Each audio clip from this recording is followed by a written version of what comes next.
Welcome to my 11th class on Act 1 Scene 3 from Romantic and Pastoral Comedy as You Like It by one of the greatest British dramatists known as Bard of Avon, William Shakespeare. দেখো আজকে আলোচনা করব famous British dramatist William শেক্সপিয়ারের লেখা famous romantic and pastoral comedy as you like it. এই as you like ইট এর উপরে এর আগে যথারীতি আমি 10টা ক্লাস কমপ্লিট করেছি। এটা আমার 11 নম্বর ক্লাস। তুমি যদি আগের ক্লাসগুলো দেখে না থাকো তাহলে অবশ্যই দেখে নাও, কেন কি আজকের ক্লাসটা বুঝতে তোমার অনেকটাই সুবিধা হবে এবং আগের ক্লাসের লিংক তুমি ডেসক্রিপশন বক্সে পেয়ে যাবে। দেখো আমরা লাস্ট যে ক্লাসটা করেছি সেখান থেকে আমরা কি জানতে পেরেছি? আমরা লাস্ট যে ক্লাসটা করেছি সেখান থেকে আমরা জানতে পেরেছি number 1, duke comes and orders Rosalind to get out from the court. Duke আসছে এবং রোজালিন্ডকে অর্ডার দিচ্ছে যে রোজালিন্ডকে এই কোর্ট থেকে বেরিয়ে যেতে হবে। তার মানে এই কোর্টে রোজালিন্ডকে আর থাকা চলবে না। Number 2, Rosalind is bound to do so within the time given by the duke. Rosalind বাধ্য, ডিউক ফেডারিক এই রোজালিন্ডের জন্য যে টাইম বেঁধে দিয়েছে সেই টাইমের মধ্যে রোজালিন্ডকে চলে যেতে হবে। আর যদি সে না যায় তাহলে কি হবে? Number 3, the Duke tried to separate them. আমরা দেখতে পাচ্ছি যে ডিউক রোজালিন্ড এবং সিলিয়ার মধ্যে একটা সেপারেশন তৈরি করতে চাইছে। Number 4, the duke declared the punishment for Rosalind. আর রোজালিন্ড যদি ডিউকের এই কথাটা না পালন করে, এই আদেশ যদি না পালন করে, তাহলে রোজালিন্ডকে কঠিন শাস্তির মুখোমুখি হতে হবে। তাহলে এই সমস্ত কি পয়েন্টস গুলো আমরা লাস্ট ক্লাস থেকে জানতে পেরেছি। দেখো ডিটেইলস টেক্সটে যাওয়ার আগে আমি তোমাকে রিকোয়েস্ট করব যে আজকের ক্লাসটা তুমি প্রথম থেকে শেষ পর্যন্ত দেখো এবং অবশ্যই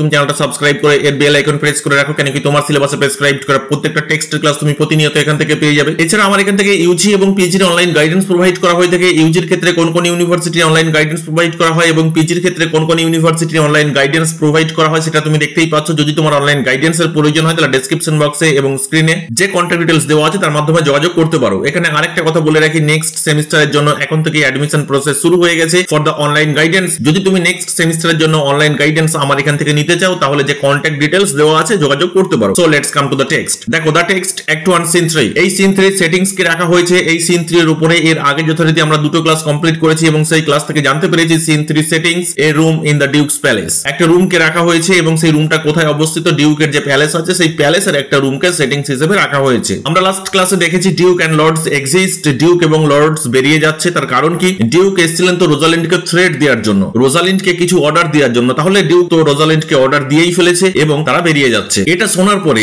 এই যে order given by the duke Frederick, এটা শোনার পরে সিলিয়া যথেষ্ট ঘাবড়ে গেছে। সিলিয়া তখন রোজালিন্ডকে কি বলছে? ও মাই পোর রোজালিন্ড, উইদার উইল্ট দাও গো, তুমি কোথায় যাবে? উইল্ট দাও চেঞ্জ ফাদার্স, তুমি কি এক কাজ করতে পারো? তুমি কি আমাদের মধ্যে অর্থাৎ আমরা দুজন একে অপরের পিতাকে কি চেঞ্জ করে নিতে পারি? উইল্ট দাও চেঞ্জ ফাদার্স, তুমি কি করবে কি এটা? আমার পিতাকে তুমি নিয়ে নাও, তোমার পিতাকে আমাকে দিয়ে দাও। I will give the mine, আমার পিতাকে দিয়ে দিচ্ছি তোমাকে। আই চার্জ দি, আমি তোমাকে রিকোয়েস্ট করছি। কি রিকোয়েস্ট করছি? বি নট দাও মোর গ্রিভড, এতটা শোকাহত হয়েও না, এতটা সরফুল হয়েও না। দেন আই এম, তোমার থেকে আমি বেশি শোকাহত, তোমার থেকে আমি বেশি সরফুল। রোজালিন্ড তখন বলছে আই হ্যাভ মোর কজেস, আমার অনেক কারণ আছে শোকাহত হওয়ার পেছনে। আমি যে এতটাই সরফুল এর পেছনে উপযুক্ত কারণ আছে। সিলিয়া তখন কি বলছে? দাও হ্যাজ নট কাজিন, না না, এ এতটা শোকাহত হওয়ার পেছনে তোমার কোন রকম কোনো কারণই নেই। প্রীতি রিকোয়েস্ট করছি, বি চেয়ারফুল, তুমি একটু হ্যাপি হয়ে যাও। Know'st thou not the duke had banished me his daughter, আরে তুমি কি মানতে চাইছো না? তুমি কি জানো না যে তোমার সাথে আমাকেও ডিউক ফেডারিক আমার পিতা তিনি ব্যানিশড করে দেবেন? রোজালিন্ড তখন কি বলছেন? রোজালিন্ড বলছেন দ্যাট হি হ্যাড নট, কখনো হতে পারে না। তোমার পিতা তোমাকে ব্যানিশড করবে, একজন পিতা তার নিজের কন্যাকে ব্যানিশড করবে তার রাজ্য থেকে, এটা কি করে হতে পারে? সিলিয়া বলছে তুমি জানোই না। নো, ব্যানিশড করবে না, হ্যাড নট ব্যানিশড করবে না, কিভাবে তুমি বলতে পারো? রোজালিন্ড তোমাকে একটা কথা বলছি আমি, আমার তো সন্দেহ হচ্ছে। ল্যাক্স দেন দ্য লাভ, তাহলে তো আমার প্রতি তোমার সেরকম কোনো ভালোবাসাই নেই। ল্যাক্স মিন্স অভাব, সেই ভালোবাসার অভাব আছে তোমার মধ্যে আমার প্রতি। উইচ টিচ, যেটা কিনা শিক্ষা দেয় দি তোমাকে।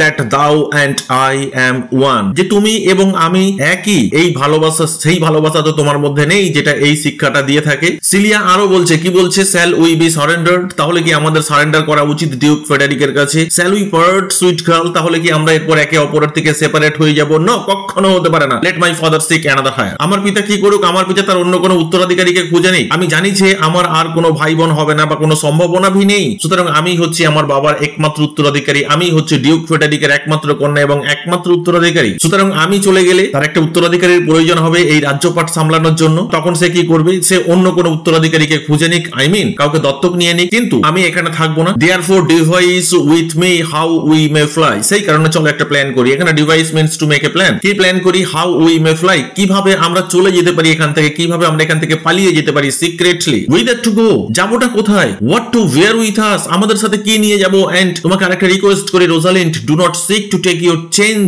আপন ইউ, এবং এই যে তোমার স্টেট অফ মাইন্ড, এই মাইন্ডকে কিন্তু তুমি নিয়ে যেও না এখান থেকে। অর্থাৎ এখানে বসে তুমি যে এতটাই শোকাহত হয়ে আছো, এই শোকাহত মাইন্ড নিয়ে, সরফুল মাইন্ড নিয়ে কিন্তু তুমি যেও না। তুমি তোমার মাইন্ডকে চেঞ্জ করে ফেলবে। Two wire your Greaves yourself, একদম তুমি নিজে নিজে এই তোমার যে গ্রিভ গ্রিফ, তোমার যে সরোস, এগুলোকে নিয়ে যেও না। আর তোমার মধ্যে যে গ্রিফস আছে, তোমার মধ্যে যে সরো আছে, এগুলোকে একটু তো আমার সাথে শেয়ার করো। আমি তার ভাগিদার হতে চাই। লিভ মি আউট, এর থেকে আমাকে দূরে রেখো না। আরো বলছে Celia, for why this heaven, আকাশের দিকে তাকিয়ে দেখতে পাচ্ছ, নাও এট আওয়ার সরোজ পেল, আকাশ তো যেন আমাদের এই দুঃখ, দুর্দশা, কষ্ট, যন্ত্রণা দেখে এসে ফ্যাকাসে হয়ে গেছে। সে হোয়াট দাও ক্যানস্ট, তাহলে আমাকে বলো যে এরপরে আমরা কি করতে পারি, তুমি কি করতে পারো। I will go along with you, আমি কিন্তু তোমার সাথে যাবোই যাব। রোজালিন্ড তখন বলছে ঠিক আছে, কিন্তু কেন, আমাকে একটা কথা বলো, উইদার শ্যাল উই গো, আমরা যাবোটা কোথায়। সিলিয়া তখন বলছে কেন, আমার আঙ্কেল তো থাকে ফরেস্ট অফ বার্ডেনে, উই উইল গো, আমরা চলে যাব। কোথায়, in the forest of Arden, আমরা ফরেস্ট অফ বার্ডেনে যাব। কেন যাব, ফর সেকিং মাই আঙ্কেল, আঙ্কেলকে খোঁজার জন্য। রোজালিন্ড বলছে হাই ভগবান, alas what danger will it be to us, কি ভয়ঙ্কর ঘটনা আমাদের সাথে ঘটতে পারে জানো। মেডস অ্যাজ উই আর, আমরা বিউটিফুল দুজন লেডি, এই আমাদের সাথে এরকম যদি সুন্দরী মহিলাকে রাস্তায় দেখে বা এরকম যদি সুন্দরী মেয়েকে রাস্তায় দেখে, তাহলে তাদের সাথে কি ভয়ঙ্কর ভয়ঙ্কর ঘটনা ঘটতে পারে তুমি জানো। তাছাড়া ফরেস্ট অফ বার্ডেন এটা অনেক দূরে, to travel fourth so far, অনেক দূরে এখান থেকে। এতটা রাস্তা জঙ্গলের মধ্য দিয়ে আমরা কিভাবে ট্রাভেল করে যেতে পারি, তুমি জানোই না Celia, beauty provoke thieves sooner than gold. এই লাইনটা নোট করে রাখো, বর্তমান টাইমে এই লাইনটা খুবই গুরুত্বপূর্ণ, বর্তমান পার্সপেক্টিভের দিক থেকে যদি আমরা বিচার করি। বিউটি প্রভোক, এই যে ফিজিক্যাল বিউটি, ফিমেল বিউটি, যেটা কিনা কি করে থাকে, প্রভোক থিপস, যেটা কিনা চোরদের, খারাপ ব্যক্তি, উইক পারসন, ভিলেন, এদের প্রভোক করে থাকে সুনার দ্যান গোল্ড। অর্থাৎ এই লাইনটাকে আমরা ব্যাখ্যা করলে এরকম পাই, যারা খারাপ লোক তাদেরকে তুমি যদি গোল্ড দাও, তারা গোল্ড নেবে না, তার পরিবর্তে কি নেবে, তার পরিবর্তে তারা সব থেকে যেটা বেশি চায় সেটা হচ্ছে এই মেয়েদের বিউটি, বিউটি অফ লেডিজ। এই লেডিসদের যে বিউটি, যে ফিজিক্যাল বিউটি, তার প্রতি ততটাই অ্যাট্রাক্টেড যতটাই তারা নেগলেক্ট করে গোল্ডকে। তখন সিলিয়া কি বলছে, I will put myself in poor and mean attire.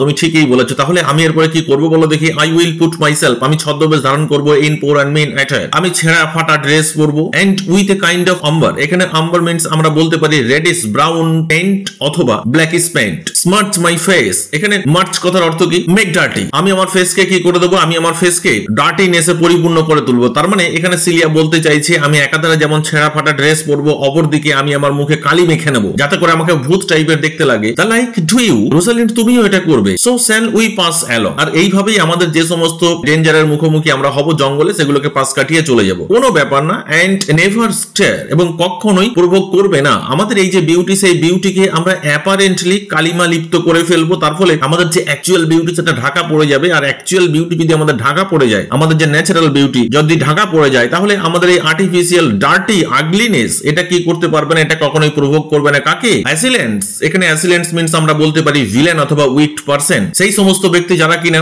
মেয়েদের বিউটি দেখলে তাদের প্রতি ঝাঁপিয়ে পড়ে, তাদেরকে ভোগ করতে চায়, তাদেরকে কুকুরের মতো ছিঁড়ে খেতে চায়, সেই সমস্ত ভিলেনদের, সেই সমস্ত উইকড পারসনদের আর প্রভোগ করবে না। রোজালিন্ড তখন কি বলছে, ওয়ার ইট নট বেটার, আচ্ছা এটা করলে কেমন হয়, কোনটা করলে কেমন হয়, that I did suit me all points like a man. আরে বাবা, আমি তো দেখতে পাচ্ছি যে আমি যদি পুরুষের ছদ্মবেশ ধারণ করি তাহলে কেমন হয়, এটা আমাকে ভালো মানাবে। সুট মিন্স হচ্ছে ফিট করা, মানাবে। কেন মানাবে, তার সেকেন্ড লাইনটা দেখো, because that I am more than common tall, কেন কি বয়স অনুযায়ী আমার যতটা লম্বা হওয়া উচিত ছিল আমি তার থেকেও বেশি লম্বা, আর ছেলেরা এমনি একটু বেশি লম্বা হয়ে থাকে। তাহলে রোজালিন্ড এখানে কি বলছে, রোজালিন্ড এখানে বলছে ওয়ার ইট নট বেটার, এটা কি ভালো হবে না সিলিয়া, তোমার কি মনে হয় কোনটা ভালো হবে না, দ্যাট যে I did suit me all points like a man, আমি যদি পুরুষের ছদ্মবেশ ধারণ করি তাহলে আমার মনে হয় পুরুষ হিসেবে আমাকে মানাবে। তার একটাই কারণ, আমার যা বয়স, because that I am more than common tall, আমার যা বয়স এবং সেই বয়স অনুপাতে আমার যতটা লম্বা হওয়া উচিত ছিল তার থেকে আমি অনেক বেশি লম্বা। তাহলে আমি পুরুষের ছদ্মবেশ ধারণ করি, এ gallant কার্টল অ্যাক্স,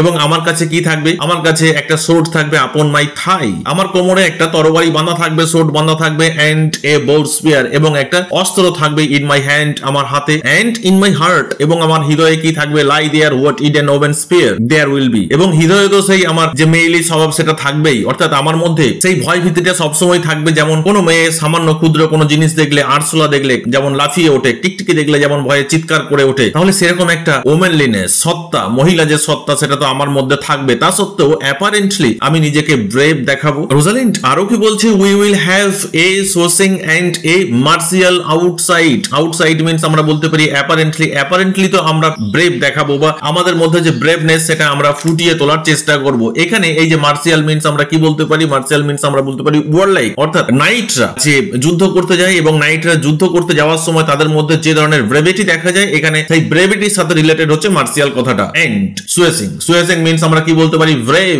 rude, tough, clear, as many other men cowards have that to outface it with their semblances। আর একটা যুক্তি দিচ্ছে, কি যুক্তি যুক্তি দিচ্ছে আমাদের এই পৃথিবীতে এরকম অনেক কাওয়ার্ডিক পারসনস আছে, যে সমস্ত কাওয়ার্ডিক পারসনরা কি করে থাকে, হ্যাভ দ্যাট ডু আউটফেস ইট, যারা বাইরে থেকে নিজেদেরকে ব্রেভ দেখায় কিন্তু ভেতরে ভেতরে তাদের মধ্যে তো সেই কাপুরুষতা থেকেই যায়। এখানে সেমব্লেন্সেস মিন্স আমরা এটা বলতে পারি আউটওয়ার্ড অ্যাপিয়ারেন্স, বাইরের দিক থেকে তারা দেখায় বিরাট সাহসী কিন্তু ভেতরে ভেতরে তাদের প্যান্ট তো হলুদ হয়ে যায় কোনো কিছু ভয়ঙ্কর জিনিস দেখলে। সিলিয়া তখন বলছে what shall I call thee when thou art a man, তাহলে আমাকে একটা কথা বলো যে তুমি যখন পুরুষের ছদ্মবেশ ধারণ করবে আমি তখন তোমাকে কি বলে ডাকবো? What shall I call thee, আমি তোমাকে কি বলে ডাকবো? When thou art a man, যখন তুমি নিজে পুরুষের ছদ্মবেশ ধারণ করবে। রোজালিন্ড তখন বলছে I will have no worse a name, আমার কোনো খারাপ নাম তুমি দেবে না, অর্থাৎ আমি যে নামটা ধারণ করব সেটা কিন্তু বেশ ভালো নাম। দেন জবস অন পেজ, পেজ মিন্স হচ্ছে সার্ভেন্ট, অর্থাৎ জবের যে সমস্ত সার্ভেন্ট ছিল তাদের যে ডিভাইন নেমস ছিল আমি সেরকমই একটা ডিভাইন নেম চাই, ভালো নাম চাই। And therefore look